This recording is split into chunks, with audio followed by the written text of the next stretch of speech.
नमस्कार, yes data news में आपका स्वागत है और मैं आपसे मुखातिब हूँ समीर अब्बास।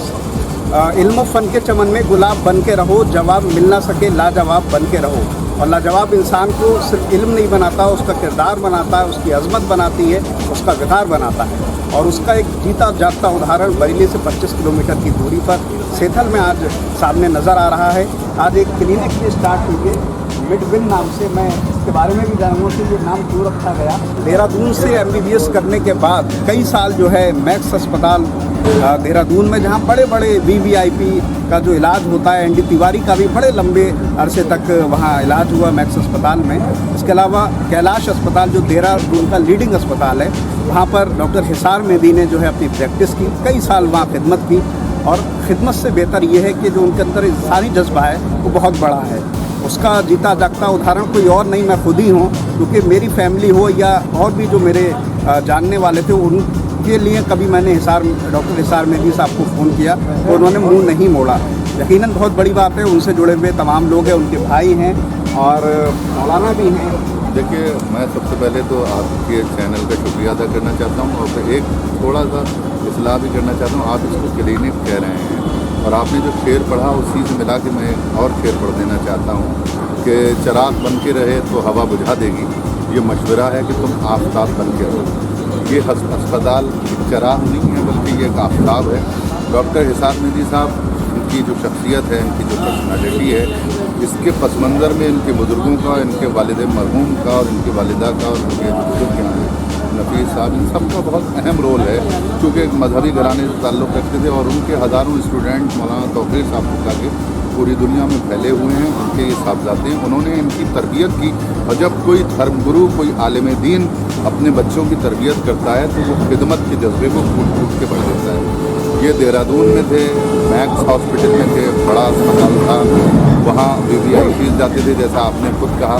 लेकिन जब ये यहाँ तशरीफ़ लाए और इनको इनके बुज़ुर्गों ने और इनके चाहने वालों ने और इनके मोहब्बत करने वालों ने मशवरा दिया कि यहाँ खिदमत होना चाहिए, तो ये उस खिदमत के जज्बे के तहत इन्होंने उस चकाचौंध वाले शहर को छोड़कर अपनी उस बस्ती की तंगो तारीख गलियों का इंतखाब किया और उसके बाद घर में क्लिनिक खोला। लॉकडाउन के दौरान बहुत से गरीबों की फ्री में मदद की और उसके बाद जो चिराग घर में जलाया था उससे फिर ये दूसरा चिराग रोशन किया जो आज ये आफ्ताब बन चुका है। और ये हॉस्पिटल है और इसमें जो हमारी इनसे बात, सबसे बड़ी इनकी पर्सनालिटी की बात यह है कि अच्छी सोच का होना। वो एक अच्छी सोच, अच्छी फ़िक्र इंसान को आगे बढ़ाती है, आगे ले जाती है। यहाँ बड़ी दुश्वारियाँ और परेशानियाँ होती थी लोगों के इलाज कराने में।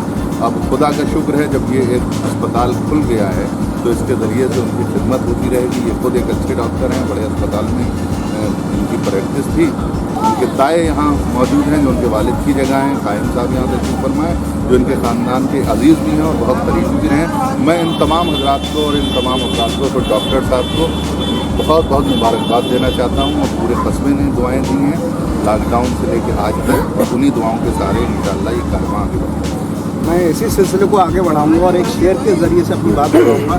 ज़िंदगी में कामयाब रहो चाहते हो कर, माँ बाप की हयात में खिदमत किया करो।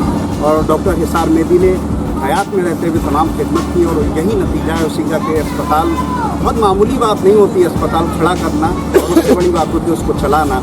एक और अहम बात है, लॉकडाउन का जो पूरा दौर गुजरा उसमें मरीज़ों को फ्री में दवाई और जो तमाम जो इलाज है वो मुहैया कराया डॉक्टर हिसार मेहदी ने। बड़े पद पर रहे मैक्स अस्पताल जैसे, और उसके बाद सेथल के लिए खिदमत कर रहे हैं, हमारे साथ मौजूद हैं।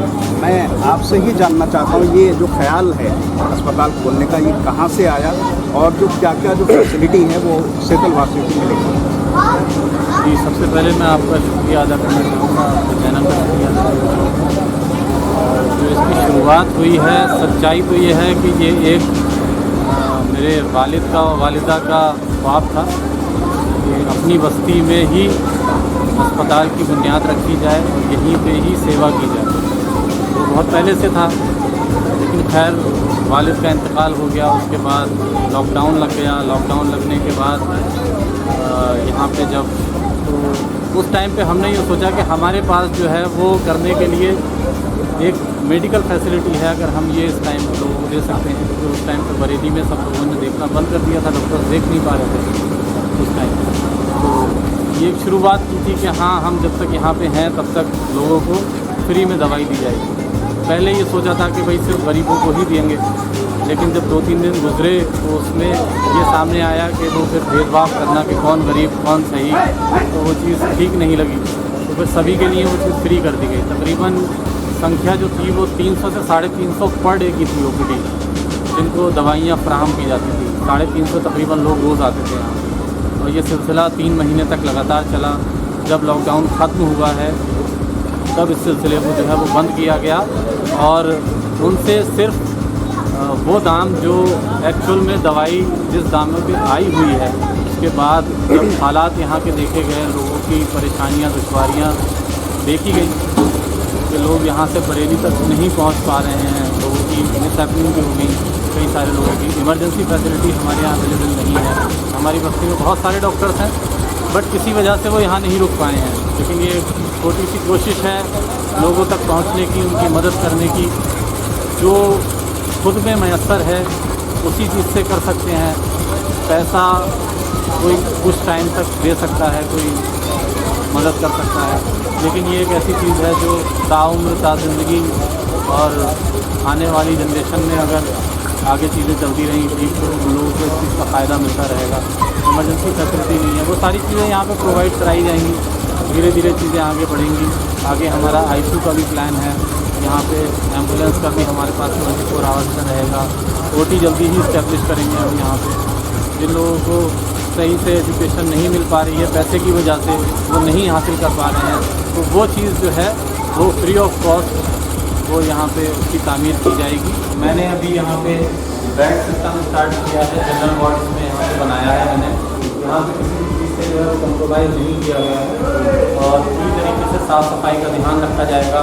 मरीज़ों के लिए सबसे अहम तरीन चीज़ होती है क्वालिटी, साफ़ सफाई। अगर आपने उसको हाइजीन मेंटेन किया, उसकी इन्फेक्शन की, तो वो इन्फेक्शन को ख़त्म करने के लिए आया है, और अगर आप ही उसको इन्फेक्शन दे रहे हो तो फिर वो ठीक नहीं हो पाएगा। तो इसके लिए साफ़ सफाई का होना बहुत ज़रूरी है।